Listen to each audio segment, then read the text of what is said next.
പ്രിയമുള്ള കുട്ടികളെ, ഇന്ന് നമ്മൾ പഠിക്കാൻ പോകുന്നത് ബേസിക് സയൻസ് 7ാം ക്ലാസ്സിലെ അടിസ്ഥാന ശാസ്ത്രം ഭാഗം 2 ടെക്സ്റ്റ് ബുക്കിലെ ആദ്യത്തെ പാഠം, അതായത് 6ാമത്തെ പാഠം ആയിട്ടുള്ള for a pollution free nature, മലയാളത്തിൽ നിർമ്മലമായ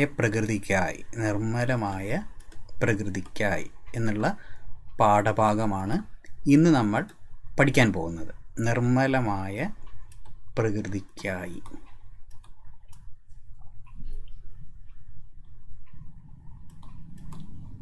സാധാരണ ചെയ്യുന്ന പോലെ ഇംഗ്ലീഷ് മീഡിയത്തിൻ്റെ ടെക്സ്റ്റ് ബുക്കാണ് ഞാൻ സ്ക്രീനിൽ കാണിക്കുന്നത്. മലയാളം മീഡിയത്തിൻ്റെ ടേമുകളും പദങ്ങളും ഒക്കെ കറക്റ്റായിട്ട് തന്നെ പറയും. 2 മീഡിയം കുട്ടികളും, ഇംഗ്ലീഷ് മീഡിയം കുട്ടികളും മലയാളം മീഡിയം കുട്ടികളും ടെക്സ്റ്റ് ബുക്ക് തുറന്നു വെച്ച് ക്ലാസ്സിനൊപ്പം പ്രധാനപ്പെട്ട ഭാഗങ്ങൾ മാർക്ക് ചെയ്ത് പോവുക. ഇംഗ്ലീഷ് മീഡിയത്തിൻ്റെയും മലയാളം മീഡിയത്തിൻ്റെയും ടെക്സ്റ്റ് ബുക്കിൻ്റെ പേജ് നമ്പറിനും നിങ്ങൾ കാണുന്ന ആ ഇൻ്റർഫേസ് ചിത്രങ്ങൾക്കൊന്നും യാതൊരുവിധ മാറ്റങ്ങളുമില്ല. അതുകൊണ്ട് തന്നെ 2 മീഡിയം കുട്ടികളും ഒരേപോലെ ടെക്സ്റ്റ് ബുക്ക് ഒപ്പം വെച്ചിട്ട് വേണം ഈ ക്ലാസ്സുകൾ കാണാൻ. പിന്നെ USSനെ ബേസ് ചെയ്തിട്ടുള്ള ഒരു ക്ലാസ്സാണ്. നിങ്ങൾ ഓൺലൈൻ ക്ലാസ്സുകളൊക്കെ കണ്ടിട്ടുണ്ടായിരിക്കും. അതിൽ പഠിക്കേണ്ട പ്രധാന ആശയങ്ങൾ അല്ലെങ്കിൽ കൺസെപ്റ്റുകളാണ് നമ്മൾ പ്രധാനമായിട്ടും ക്ലാസ്സിൽ പറയാൻ ശ്രമിക്കുന്നത്. നിങ്ങൾ ഓർത്തിരിക്കേണ്ട പ്രധാന ആശയങ്ങൾ, അതായത് നിങ്ങൾ ഹൈസ്കൂൾ ക്ലാസ്സുകളിലേക്കും ഒക്കെ പോകുമ്പോൾ നിങ്ങൾ ഓർത്തിരിക്കേണ്ട പ്രധാന ആശയങ്ങളാണ് ക്ലാസ്സിൽ പറയാൻ ഉദ്ദേശിക്കുന്നത്. ഓക്കെ, നമുക്ക് വീഡിയോയിലേക്ക് പോവാം. For a pollution free nature. ഇതിലാദ്യം പ്രകൃതിയുമായി ബന്ധപ്പെട്ടിട്ടുള്ള ഒരു ചെറിയൊരു വർണ്ണനയാണ്. അതൊക്കെ നിങ്ങളൊന്ന് വായിച്ചു നോക്കുക. ഈ ഭാഗത്തു നിന്നൊന്നും നമുക്കങ്ങനെ ചോദ്യങ്ങളൊന്നും ചോദിച്ച് കണ്ടിട്ടില്ല. പിന്നെ ഒരു കാര്യം ഇവിടെ, soil, water and air are essential for the existence of A tree എന്നുള്ളൊരു കൺക്ലൂഷനിലേക്കാണ് മുകളിൽ നടന്ന പ്രവർത്തനം എത്തുന്നത്.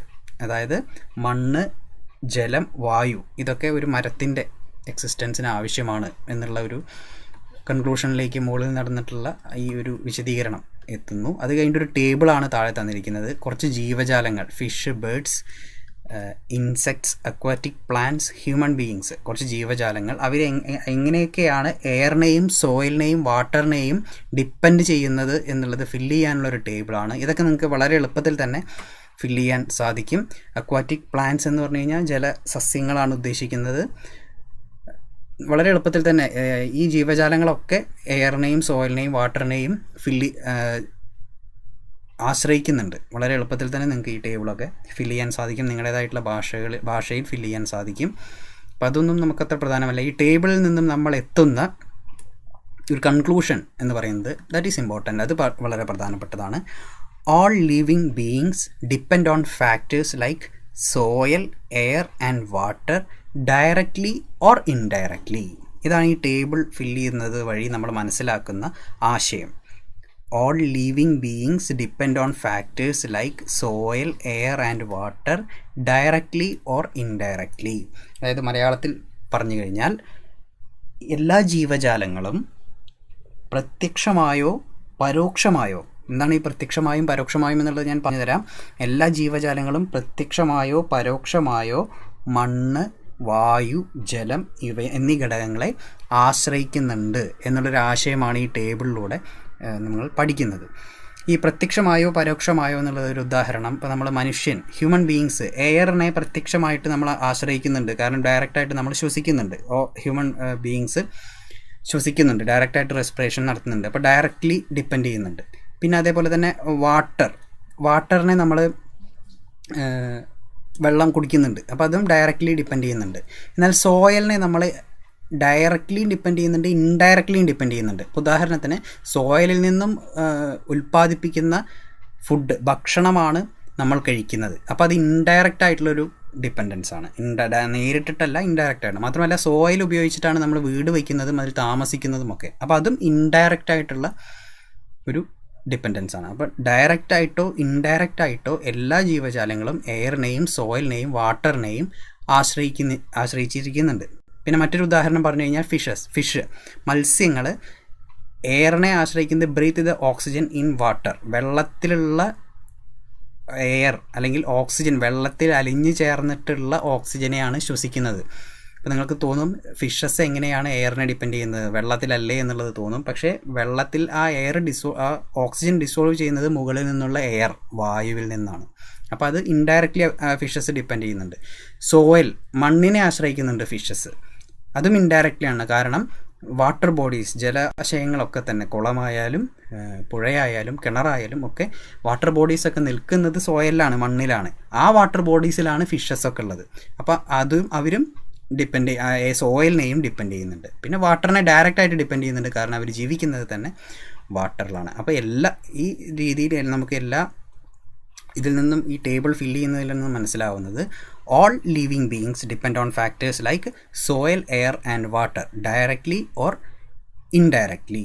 എല്ലാ ജീവജാലങ്ങളും, അതായത് മരങ്ങളും പിന്നെ അതേപോലെ ജീവനുള്ള അനിമൽസ്, ഹ്യൂമൻസും മരങ്ങളും, എല്ലാ ജീവജാലങ്ങളും, മരങ്ങളടക്കമുള്ള എല്ലാ ജീവജാലങ്ങളും depends on factors like soil, air and water directly or indirectly. അതാണ് ഇത്രയും ഭാഗത്ത് നമ്മൾ പഠിക്കാനുള്ള ആശയം.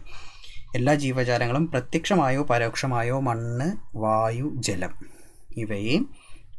എന്നീ ഘടകങ്ങളെ അല്ലെങ്കിൽ ഫാക്ടേഴ്സിനെ ആശ്രയിക്കുന്നുണ്ട് എന്നുള്ളതാണ്.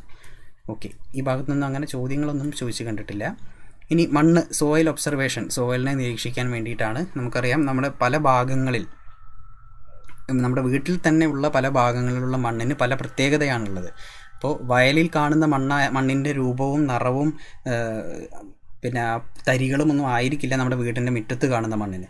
വീടിൻ്റെ മുറ്റത്ത് കാണുന്ന മണ്ണിൻ്റെ പോലെ ആയിരിക്കില്ല ഗാർഡനിൽ കാണുന്ന അല്ലെങ്കിൽ പൂന്തോട്ടത്തിൽ കാണുന്ന മണ്ണ്.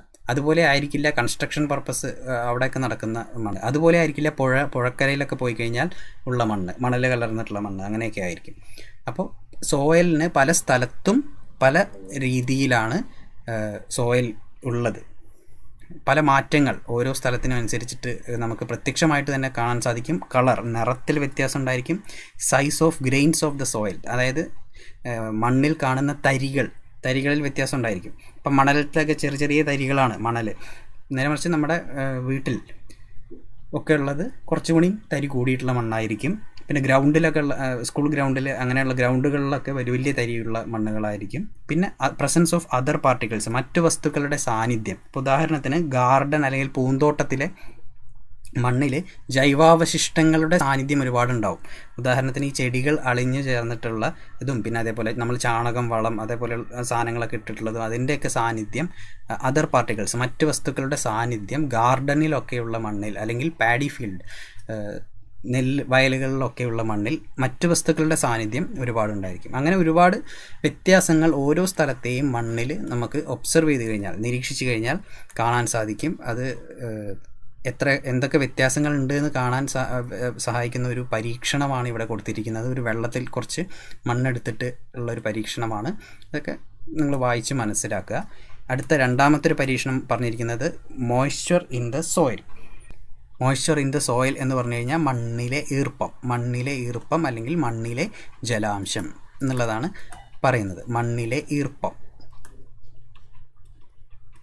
ഈർപ്പം മനസ്സിലാക്കാനുള്ള ഒരു പരീക്ഷണമാണ് ഇവിടെ കൊടുത്തിരിക്കുന്നത്.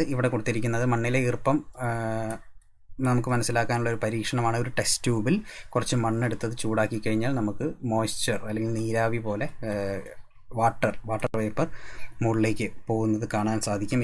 ഈ പരീക്ഷണത്തിൽ നിന്നും നമുക്ക് മനസ്സിലാവുന്നതെന്ന് വെച്ചാൽ ജലാംശം മണ്ണിലുണ്ട് എന്നുള്ളത് തന്നെയാണ്. എല്ലാ മണ്ണിലും ജലാംശമുണ്ട്. ചിലതിൽ കൂടിയിരിക്കും, ചിലതിൽ കുറഞ്ഞിരിക്കും, അങ്ങനെയൊക്കെ. അത് മനസ്സിലാക്കാനുള്ളൊരു പരീക്ഷണമാണിത്. ഇപ്പം നിങ്ങൾ ഇത് നോക്കുക. നമ്മൾ സ്കൂളിലുള്ള സമയത്ത് നമ്മൾ ഈ പരീക്ഷണങ്ങളൊക്കെ ചെയ്ത് കാണിക്കാറുണ്ട്. നിങ്ങൾ ഓൺലൈൻ ക്ലാസ്സുകളിൽ ഈ പരീക്ഷണമൊക്കെ ചെയ്തിട്ടുണ്ടായിരിക്കും. ഈ പരീക്ഷണത്തിലൂടെ അപ്പോൾ നമ്മൾ മനസ്സിലാക്കുന്നത് സോയിലിൽ വാട്ടർ അല്ലെങ്കിൽ മോയ്സ്ചറിൻ്റെ സാന്നിധ്യം ഉണ്ട് എന്നുള്ളതാണ് ഈ പരീക്ഷണത്തിലൂടെ മനസ്സിലാക്കുന്നത്. ഇനി അടുത്തത് മറ്റൊരു പരീക്ഷണമാണ് water absorption capacity of soil, അതായത് മണ്ണിൻ്റെ ജലം ആഗിരണം ചെയ്യാനുള്ള കഴിവ്. മണ്ണിൻ്റെ ജലാഗിരണ ശേഷി, water absorption capacity of the soil, മണ്ണിൻ്റെ ജലാഗിരണ ശേഷി എന്ന് പറയുമ്പോൾ മണ്ണിൻ്റെ ജലം വലിച്ചെടുക്കാനുള്ള കഴിവ്. അത് ഓരോ മണ്ണിനും വ്യത്യസ്തമായിരിക്കും. മണ്ണിനെ ആഗിരണം ചെയ്യാനുള്ളൊരു കഴിവുണ്ട്. പിന്നെ അതേപോലെ നെൽവയലിൽ നിന്നും കിട്ടുന്ന മണ്ണാണ്. പിന്നെ നമ്മുടെ യാർഡിൽ നിന്നും കിട്ടുന്ന മണ്ണ്. അങ്ങനെ ഓരോ സ്ഥലത്തു നിന്നും കിട്ടുന്ന മണ്ണിന് വാട്ടറിനെ അബ്സോർബ് ചെയ്യാനുള്ള അല്ലെങ്കിൽ ജലത്തെ ആഗിരണം ചെയ്യാനുള്ള കപ്പാസിറ്റി വ്യത്യസ്തമായിരിക്കും. അത് കാണിക്കുന്ന ഒരു പരീക്ഷണമാണ് ഇവിടെ കൊടുത്തിരിക്കുന്നത്. ഈ പരീക്ഷണം ചെയ്തിട്ടാണ് നമ്മളത് കണ്ടെത്തുക. ഒരു ഫണലിൽ നമ്മൾ ഫിൽട്ടർ പേപ്പർ വെച്ച് അതിൽ കുറച്ച് മണ്ണെടുത്ത്, പല സ്ഥലങ്ങളിൽ നിന്നുള്ള മണ്ണെടുത്ത്, സാൻഡ്, മണൽ, പിന്നെ പാഡി ഫീൽഡ്, നെല്ലിൻ്റെ കൃഷി ചെയ്യുന്ന സ്ഥലത്ത് നിന്നും കുറച്ച് മണ്ണ്, പിന്നെ യാർഡിൽ നിന്നുള്ള കുറച്ച് മണ്ണ്, ഗാർഡനിൽ നിന്നുള്ള മണ്ണ്, അതൊക്കെ എടുത്ത് ശേഖരിച്ചതിന് ശേഷം ഈ രീതിയിൽ വയ്ക്കുക. എന്നിട്ട് ഈക്വൽ എമൗണ്ട്സ് ഓഫ് വാട്ടർ എല്ലാറ്റിലും ഡ്രോപ്പ് ചെയ്യുക. താഴെ വരുന്നത് എത്ര എമൗണ്ടാണ് എന്നുള്ളത് നോട്ട് ചെയ്യുക. ഈ പരീക്ഷണം ചെയ്യുന്നതിലൂടെ നമ്മൾ മനസ്സിലാക്കുന്നത് സോയിൽ അല്ലെങ്കിൽ water absorption capacity of soil different ആണ്. ഓരോ മണ്ണിനും ഡിഫറൻ്റ് ആണ് എന്നുള്ളതാണ് നമ്മൾ ഈ പരീക്ഷണം ചെയ്ത് ഈ ടേബിൾ ഫില്ല് ചെയ്യുന്നതിലൂടെ മനസ്സിലാക്കുന്നത്. അപ്പോൾ ഇതിലത്തെ ചോദ്യങ്ങൾ, ജലം പെട്ടെന്ന് വാർന്നു പോകുന്ന മണ്ണ് ഏതാണ് എന്ന് ചോദിച്ചു കഴിഞ്ഞാൽ അത് മണലാണ്. മണലിൽ നിന്നാണ് ജലം ഏറ്റവും പെട്ടെന്ന് വാർന്നു പോകുന്നത്. അതുകൊണ്ട് തന്നെ വാട്ടർ അബ്സോർപ്ഷൻ കപ്പാസിറ്റി, വാട്ടർ വലിച്ചെടുക്കാനുള്ള കപ്പാസിറ്റി ഏറ്റവും കുറഞ്ഞിട്ടുള്ള സോയിൽ ഏതാണെന്ന് വെച്ചാൽ മണലാണ്. നമ്മളെടുത്തതിൽ സാൻഡാണ്. പിന്നെ മറ്റൊന്ന്, ജലം ഏറ്റവും അധികം സംഭരിച്ച് വയ്ക്കുന്ന മണ്ണ്, അതായത് വാട്ടർ ഏറ്റവും അധികം അബ്സോർബ് ചെയ്യുന്ന മണ്ണ് ഏതാണെന്ന് വെച്ച് കഴിഞ്ഞാൽ വയലിലെ മണ്ണാണ് ജലം ഏറ്റവും അധികം അബ്സോർബ് ചെയ്യുന്ന മണ്ണ്. വയലിലെ മണ്ണ് നമ്മൾ കളിമണ്ണ് ആ രീതിയിലും പറയാറുണ്ട്. കളിമണ്ണും ഏറ്റവും കൂടുതൽ വാട്ടറിനെ അബ്സോർബ് ചെയ്യുന്ന മണ്ണാണ്. അപ്പോൾ നമ്മൾ കുറച്ച് കളിമണ്ണ് ഉണ്ട് എന്നുണ്ടെങ്കിൽ അതാണ് നമ്മുടെ ഉത്തരം വരേണ്ടത്. ഇപ്പോൾ വയലിലെ മണ്ണും കളിമണ്ണും ഉണ്ട് എന്നുണ്ടെങ്കിൽ കളിമണ്ണാണ് ഏറ്റവും കൂടുതൽ വാട്ടറിനെ അബ്സോർബ് ചെയ്യുന്നത്. എന്നാൽ സാൻഡും ഗാർഡനിലെ മണ്ണുമാണ് ഉള്ളത് എന്നുണ്ടെങ്കിൽ ഗാർഡനിലെ മണ്ണാണ് ഏറ്റവും കൂടുതൽ വാട്ടറിനെ അബ്സോർബ് ചെയ്യുന്നത്. അത് നമുക്ക് ആലോചിച്ചാൽ തന്നെ മനസ്സിലാവും. കാരണം മണൽ വളരെ തരികളാണ്. അപ്പോൾ അതിൽ വേറെ പാർട്ടിക്കിൾസിൻ്റെ സാന്നിധ്യമൊന്നും ഇല്ലെങ്കിൽ അതിൽ വെള്ളം ഒഴിച്ച് കഴിഞ്ഞാൽ അത് പെട്ടെന്ന് തന്നെ താഴത്തേക്ക് പോകും. എന്നാൽ നേരെ മറിച്ച് യാർഡിലെ മണ്ണ് അല്ലെങ്കിൽ ഗാർഡനിലൊക്കെയുള്ള മണ്ണിൽ ഒരുപാട് ജൈവാവശിഷ്ടങ്ങൾ, ഓർഗാനിക് മാറ്റേഴ്സൊക്കെ ഉണ്ടായിരിക്കും. അതുകൊണ്ട് തന്നെ വെള്ളം അതിലിങ്ങനെ തങ്ങി നിൽക്കും, ആ മണ്ണിലിങ്ങനെ തങ്ങി നിൽക്കും. അതിനെ നമ്മൾ വാട്ടർ അബ്സോർപ്ഷൻ കപ്പാസിറ്റി എന്നുള്ള രീതിയിൽ പറയുന്നു. ജലം ആഗിരണം ചെയ്യാനുള്ള ശേഷി എന്നുള്ള രീതിയിൽ നമ്മൾ പറയുന്നു. അപ്പോൾ വെള്ളത്തിനെ പിടിച്ചു നിർത്താനുള്ള കഴിവ്. അപ്പം നിങ്ങൾക്ക് ചിന്തിച്ചു കഴിഞ്ഞാൽ മനസ്സിലാവും, കൃഷി ചെയ്യാൻ അനുയോജ്യമായിട്ടുള്ള മണ്ണ്, വാട്ടർ അബ്സോർപ്ഷൻ കപ്പാസിറ്റി ഏറ്റവും കൂടിയ മണ്ണും ആയിരിക്കില്ല, ഏറ്റവും കുറഞ്ഞ മണ്ണും ആയിരിക്കില്ല. ഒരു മീഡിയം ലെവലിൽ വെള്ളത്തെ ആഗിരണം ചെയ്യുന്ന മണ്ണിലാണ് നമ്മൾ പൊതുവെ കൃഷി ചെയ്യാൻ പറ്റുക. കാരണം മണലിൽ കൃഷി ചെയ്യില്ല, കാരണം അതിൽ വെള്ളം നിൽക്കുകയില്ല, വെള്ളം അതിങ്ങനെ താഴത്തേക്ക് പോയിക്കൊണ്ടേയിരിക്കും. അപ്പോൾ ഈ ചെടികൾക്ക് വെള്ളമൊന്നും കിട്ടില്ല. പിന്നെ അതേപോലെ തന്നെ കളിമണ്ണിലും നമുക്ക് കൃഷി ചെയ്യാൻ കഴിയില്ല, കാരണം അത് വാട്ടർ അബ്സോർപ്ഷൻ കപ്പാസിറ്റി ഭയങ്കരമായിട്ടുള്ള മണ്ണാണ്. അപ്പോൾ അതിലേക്ക് വെള്ളം കിട്ടിക്കഴിഞ്ഞാൽ അത് ഒരിക്കലും ചെടികൾക്ക് അത് കൊടുക്കില്ല, തിരിച്ചു കൊടുക്കില്ല. അപ്പോൾ കളിമണ്ണിൽ നമുക്ക് കൃഷി ചെയ്യാൻ പറ്റില്ല. ഒരു മീഡിയമായിട്ട് വാട്ടർ അബ്സോർബ് ചെയ്യുന്ന മണ്ണുകളിലെയാണ് നമുക്ക് കൃഷിക്ക് അനുയോജ്യമായിട്ടുള്ള മണ്ണ് എന്ന് പറയുന്നത്. ഇതൊക്കെ ഇതുമായി ബന്ധപ്പെട്ട് നമ്മൾ മനസ്സിലാക്കേണ്ട കാര്യങ്ങളാണ്. ഈ ഭാഗത്തു നിന്നും അധികം ചോദ്യങ്ങളൊന്നും നമ്മൾ ഇതുവരെ കണ്ടിട്ടില്ല. മനസ്സിലാക്കേണ്ടത് പലതരത്തിലുള്ള മണ്ണുണ്ട്, പലതരത്തിലുള്ള മണ്ണിനും വാട്ടർ അബ്സോർപ്ഷൻ കപ്പാസിറ്റി ഡിഫറൻ്റ് ആണ്, വ്യത്യസ്തമാണ്. ജലം ആഗിരണം ചെയ്യാനുള്ള ശേഷി ഡിഫറൻ്റ് ആണ് എന്നുള്ളത്. അടുത്തൊരു ആശയം വരുന്നത് organic content of the soil.